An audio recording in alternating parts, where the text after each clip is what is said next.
Well, we all knew this was coming. Donald Trump and Elon Musk's bromance has fallen apart in front of the world in spectacular fashion. After 6 months of glazing each other, all it took was one disagreement for these egomaniacs to completely fall apart. Is it surprising?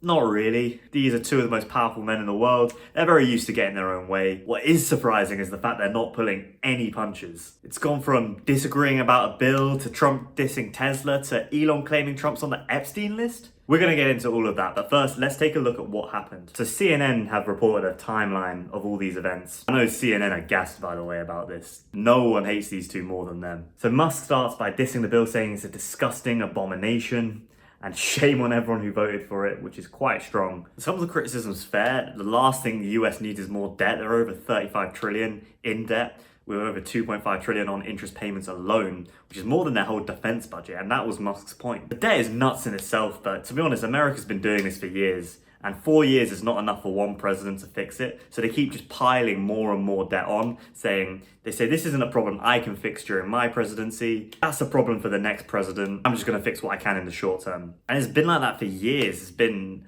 Democrats and Republicans doing both of those. Trump then goes on the defensive, saying that Elon knew about the bill when he was in office and he knew about it for months. Then he goes, I don't know if I can be friends with Elon anymore. And it's like playground stuff. But Elon then denies knowing about the bill, and you can see here's where the ego starts to come into play.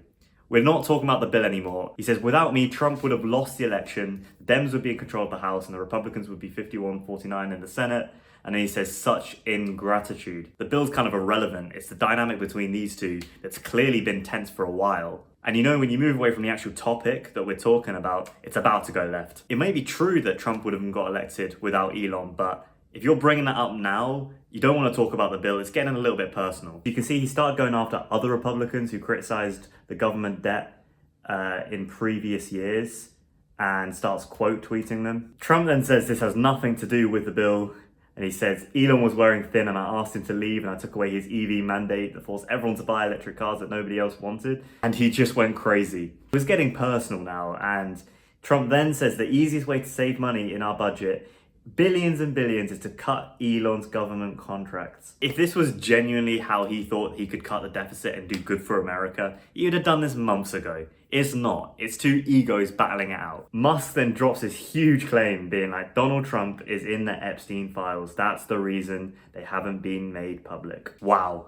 That's some claim. It is well documented that Trump and Epstein had some sort of relationship. They were friends for a long time. Trump claimed to have ended this relationship when Epstein's allegations came out against him, but it's not completely disbelievable. However, whether it's believable or whether it's true, that's two different things. And there's no way of knowing if Elon's lying or not. So this really does put the pressure on Trump now to get the FBI to release this list, because if you're completely innocent, surely you can just be like, well, wait till the list is out and you'll see my name's not on it. And if the list was released and Trump's name wasn't on it, well then Elon's credibility is down the toilet, because you can't just make a dark lie up like that. But while there's doubt and there's rumors flying around, this is really bad for Trump. This is not the sort of publicity a president of the US should be having. I will say this though, if Elon knew from the start that Trump was on Epstein's list, why was he backing him all the way? Why was he wearing hats being like Trump was right about everything, knowing he was on Epstein's list? What does that say about him? So he's kind of put himself in a lose-lose situation as well, because if he's not on the list, then you're a liar.